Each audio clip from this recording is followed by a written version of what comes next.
Welcome in to My Dogs Are Barking on MPW Digital, and welcome into the postgame show after Mississippi State and Texas A&M had their final. This is where we look at what went right, what went wrong, and what was missing for Mississippi State in this game.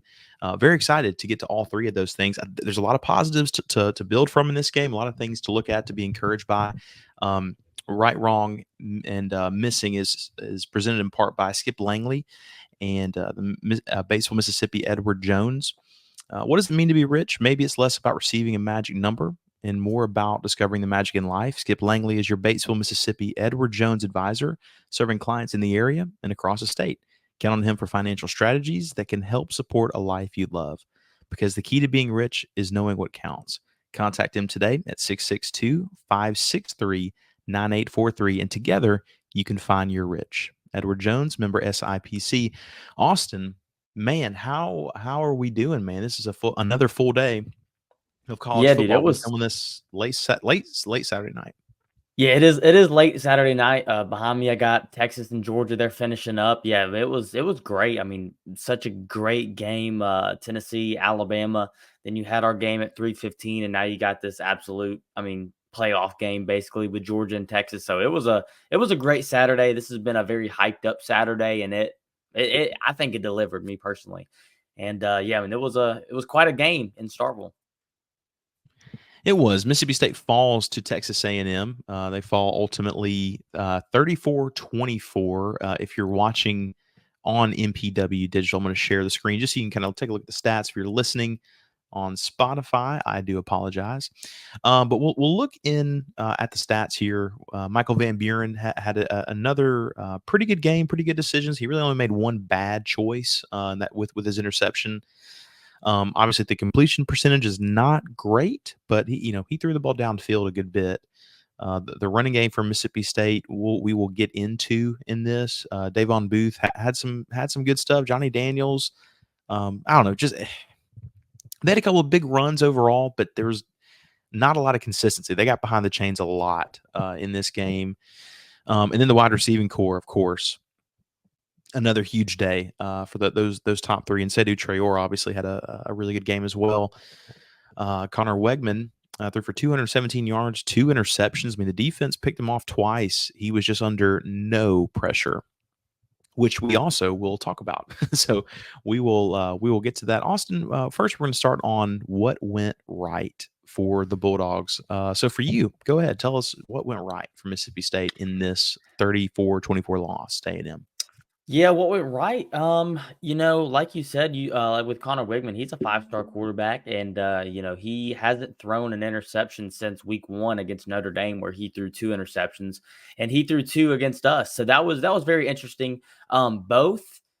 So yeah, I would just say turnovers. Yeah, both. But the Zachary Tillman one was just a great play from Zachary Tillman. I mean, outstanding play from him. The other one, Hunter Washington, it wasn't. I mean, he caught the ball. That's all about. I mean, that's basically all he did. He didn't really do much. It was just him being in the right position because I mean, Connor absolutely overthrew his wide receiver by a whole lot. And then And there were two different picks that were dropped, right? that's what I was about to say. Yeah, yeah. And then just being in the same, like being in position to also get turnovers. So Brandon Jennings had an easy interception. I don't know how he dropped it, but yeah, so he had an interception. And then just a couple plays later, Corey Ellington jumped a receiver. I mean, it was like Connor snapped the ball and before he even thought about it, he threw it. And Corey Ellington read it like a book, but he dropped it, and it was really bad. And then I'm pretty sure they scored on that possession, so that really did suck. And we gotta make sure that we're getting as many interceptions as we can, because that could have easily changed the projection of the game. So yeah, I would say that was right. I mean, shout out to the defense for getting that, because we're not going to be able to beat these better teams if we're not getting any turnovers. So that's definitely my right. Yeah, it seemed like, I mean, that this is a game where State fans are not used to thinking, man, we might get a turnover here, but there were several. There's a couple of them that were dropped that, goodness, should not have been. I mean, they were right in the hands. And then getting the 2 interceptions obviously was huge.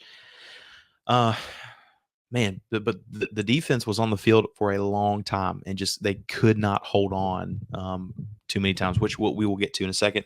I'll tell you what went right for Mississippi State here for me. The receiving core proved to me. I'm going to go out on a limb and say this is possibly the best wide receiving core Mississippi State has ever had. And I know that's a bold statement, but really think about it for a second. The amount of talent on with these guys, with Mario Craver as a true freshman, I mean, he's really good. He's really a really good player. Um, Kevin Coleman makes some moves that Mississippi State players have not seen in a long time. Kelly Akari in the past 2 games has played really well. And then Jordan Mosley had a drop, but those three guys are really outstanding. And in this game, they showed it off consistently. I think that's something that went right is seeing some of those guys break open plays. The team's playing incredibly hard. Michael Van Buren's playing incredibly hard versus a really good defense. I mean, I was looking out, Nick Scorton, I think that's his name, the defensive end. He was a transfer from Purdue, I think. That guy, that's an NFL player on the edge against some of the offensive tackles from Mississippi State. And Van Buren's making some moves in the pocket, man, that are just phenomenal. Looking off his first read, going to his second read, and there he hits Craver for a touchdown. Kevin Coleman turning, whatever, an 8-yard play into a 12-yard play and scoring a touchdown. There's just this wide receiving core is really good. And if there's a better one, like just in terms of pure talent, like this is a 1-16. This seems not very good, but in terms of talent, it's pretty remarkable. I'll tell you, I'm going to go with what went wrong for Mississippi State. Mississippi State did not take advantage on offense when they had a chance. Look, at the end of the day, they lose by 10 versus a much more superior team in Texas A&M. But Mississippi State had a chance to tie the game in the fourth quarter. They got the ball. They had the huge, force A&M to punt. The crowd was really into it, and they have I think it's an illegal formation that moves them back to 1st and 15. The second play is a handoff, I think, to Johnny Daniels that goes for like 2 yards, and they're lucky they got the 2.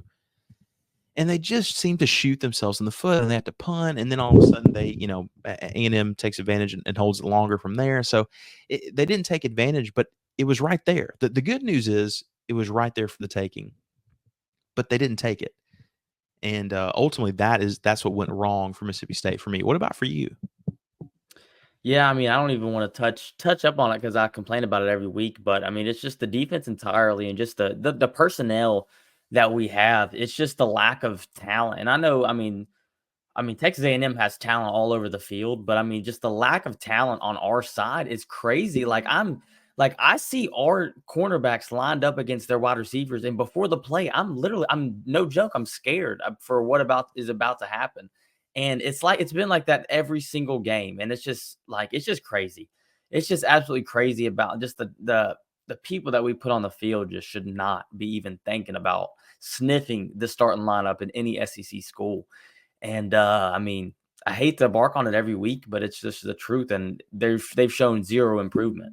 So that's my wrong. I'll tell you though, the defense. I understand the talent wise, you are correct, but man, they really are playing hard out there.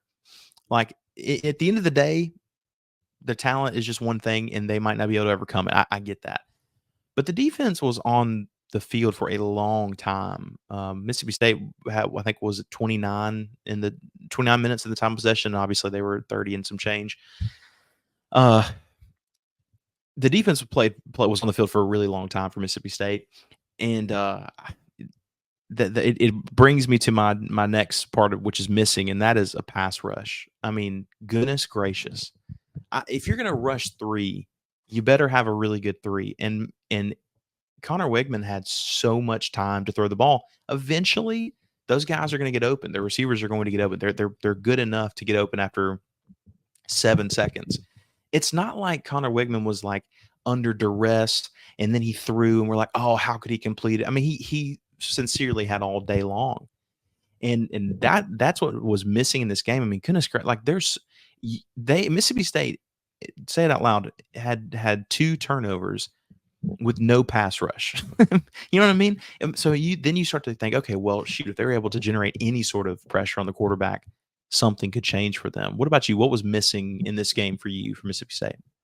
Yeah, mine kind of goes hand in hand, and it's just the line in general, offense and defense. Defense, I mean, yeah, like you said, I mean, we've given every single quarterback just so much time, and that's why every quarterback's numbers look so good because we just give them as much time as they want to. I mean, it's literally as much time as they want, and then once they have an open receiver, then we just throw. I mean, they just throw it to him, and he's wide open. So yeah, the defensive line is horrid. I will say one thing though, like we've been trying different guys, and I do respect it. Like Kyle McClendon played a lot last week. He played a good bit this week. I saw Fat Clark in the game. He's a true freshman. And I mean, Joe Head plays. He's a redshirt freshman. We need to be playing those young guys because I mean, I mean, we're 1-6. Let's be honest, you know, we're not doing anything crazy for the rest of the year. So yeah, we need to be just trying out new guys, giving them as much reps as possible to get as much experience as possible. And yeah, just throw the kitchen sink at the offensive line and just, you know, throw everybody that we have. And then our offensive line, I don't know what to do. I mean, I really don't. I've been thinking about it so much, but you know, I thought, you know, maybe, you know, later towards the season we're going to mesh a little bit better. We haven't seen that.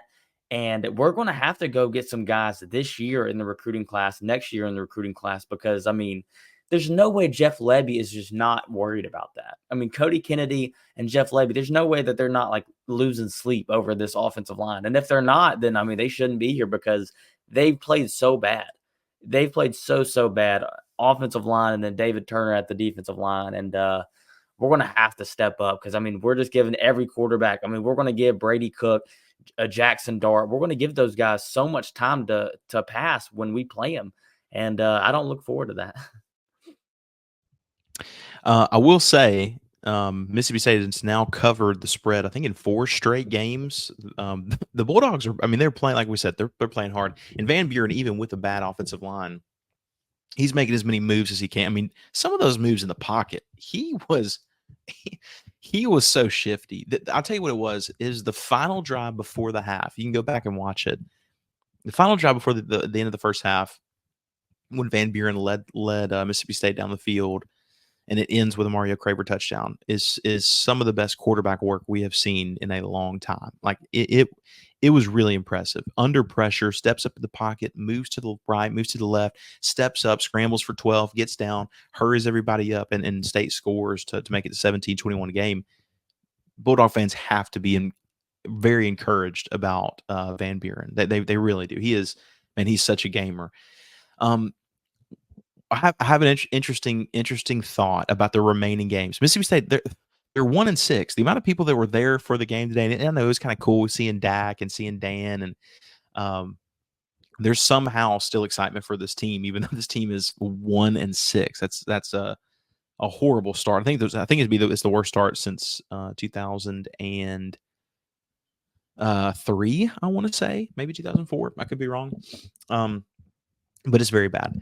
I want to pull up the remaining schedule for Mississippi State, and I really want to get folks' thoughts on this. Okay. So the Bulldogs lose this game today. They have Arkansas coming on Saturday, 11:45 kick. UMass after that. On the road at Tennessee, that's going to be very difficult. Missouri at home, Ole Miss. Tell me, Austin, Mississippi State, of what you see right there, wins over, let's say one win, over or under from there, and who? Oh, that's interesting. So the I one mean, win is obvious. UMass seems to be the obvious one, but Yeah, about to say, I yeah. want to know So if the you think obvious one somebody else. win, the obvious one win is UMass. I'm taking the over. I think we are getting in these close games against these very talented teams, and I think we have a genuine shot at beating Missouri or Arkansas. And I think that if Ole Miss loses to Georgia, and they got a lot of players that opt out and just mentally, like in their brain, they're just mentally out of it, we have a shot at beating them too. But yeah, I would say Arkansas or Missouri. But I'm taking the over. I think that we are destined and we are due to get a win, and I think we're going to get an SEC win, either Arkansas or Missouri. Yeah, yeah. Arkansas looked rough today at home Yeah. versus LSU. I know LSU's good, but Arkansas is a very possible win. We talked about that. UMass, I think, is a win. I got news for you, man. I think you're giving me that look. The Bulldogs might upset somebody in that last three because of what you just said. Man, the season's over with. We were expecting this. This team, it doesn't matter who this team faces. Remember this. If you watch college football today, college game day was Texas and Georgia, the two best teams in the nation, perhaps. And Mississippi State gave Georgia, like I get it. It wasn't ever really in Mississippi State's hands, but like pushed as far as they could push them, made them uncomfortable at least for both teams. In those final three games, I'm just saying, it's there's no reason why state fans should be like this optimistic over over a team this bad, but they're playing really hard, and some other team might let up on the gas. And I do want to hear that from other Mississippi State fans. If you have a thought on the remaining part of the schedule for Mississippi State, and who it's possible to get a victory over, I don't know, man. I look at the effort the Bulldogs are giving, and they have a lot of work to do, a lot of work. But for 1 to 16, man, they're playing so hard Yeah. every week. At first, I thought you were going to talk about how were going to upset at Neyland Stadium at Tennessee. That's what I thought you were talking about. But no, I mean, I do think Missouri is a very like, I mean, that could very possibly happen. Ole Miss, I mean, it's on the lesser side, but I mean, I still think we have right as we stand right now. I think we have a shot. I really do. No, anything can happen in the Egg Bowl. It really can. I mean, last season Mississippi State is one of the worst seasons they've ever had. Somehow better than this one, and Ole Miss was on fire last year. And that was a 10-point game. In the end. So yeah, you just, man, you never know how it's going to turn out. But the Bulldogs played hard today. They lose 34-24. But Mississippi State fans have reason to be optimistic. This offense, it's just it's far it's in a much better spot than it was in week 2. It's a much better offense than last like year. And we talked about, you want an offense that if you're going to lose games, at least score some points, like at least be entertaining. This team's entertaining as heck. They're fun to watch. The poor defense, that is a whole nother story. But they are fun to watch. Hey, also, if you are watching, we have several different little graphics today. So again, if you're listening on Spotify or Apple, we do apologize. But make sure you are following us on X or Twitter. It's just at MyDawgsPod. This is where you know when we are going to go live, when our video is going to be posted. Give us a follow there. We also have different polls up, questions about Mississippi State athletics. And so we would certainly appreciate a follow over there. It's just at MyDawgsPod. Because we want to interact with you. We certainly want to know what you're thinking. Austin, any final thoughts from this post game of what went right, what went wrong, and what was missing for Mississippi State? Yeah, I just want to talk to the Mississippi State fans about, we're looking at our record right now. We're 1-6. We're seeing all these SEC schools do big things, get big wins. And I mean, I think every other school has an SEC win other than us. And, I know that's very discouraging, but we're playing some of the best teams in all of college football. I mean, we're watching, Georgia just beat Texas. We just lost to Georgia by 10 points in Georgia. So guys, I just keep the momentum. I don't want to say momentum, but keep being patient with Jeff Lebby. Michael Van Buren, like you said, Score's going to be a first round pick. And he was making moves on him. He was making moves on a lot of the Texas A&M defensive linemen who were 5 and 4 stars. And we got some special talent in Starkville. We really do. And I really believe we're on the come up. We just got to keep on believing. But guys, we were favored. We were not favored till the line was 21 points by the end of it. By kickoff, we were supposed to lose this game by 21 points, and we come fight and only lose by 10 points. I'm cool with that. Like you said, we've covered the past 4 games. That's very impressive. And nobody has been betting on us since Toledo. And we've just been keeping to remain and to fight. So we'll see what we can do against Arkansas. But I think that could be a statement game for the Bulldogs at home again. So we'll see. And then make sure y'all are checking out our prediction for that game, because that's going to be a fun episode. So yeah.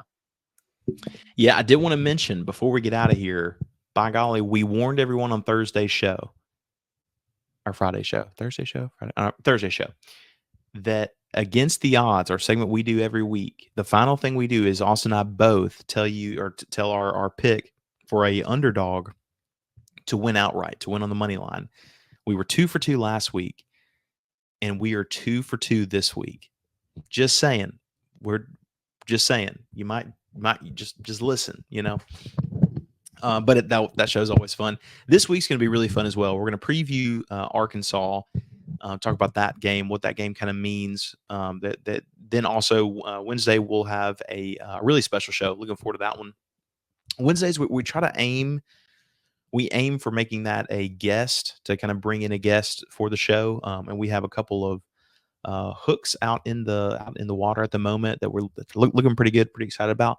And then of course we'll have our week 9 matchups and pick show. So we're very excited about that. That's going to be a great time. Make sure you're tuned in. Hey, again, make sure you're following us on X. I'm actually bumped into Chris Jans today at the game, and he mentioned how much he loves My Dogs Are Barking podcast. He did not say that, but I did meet him today, and I'm sure he would have brought it up if he had more time. But he a very busy guy. So anyway, thank you guys so much for listening to My Dogs Are Barking on MPW Digital, and make sure you're following us on Twitter at MyDogsPod. Thanks so much for listening.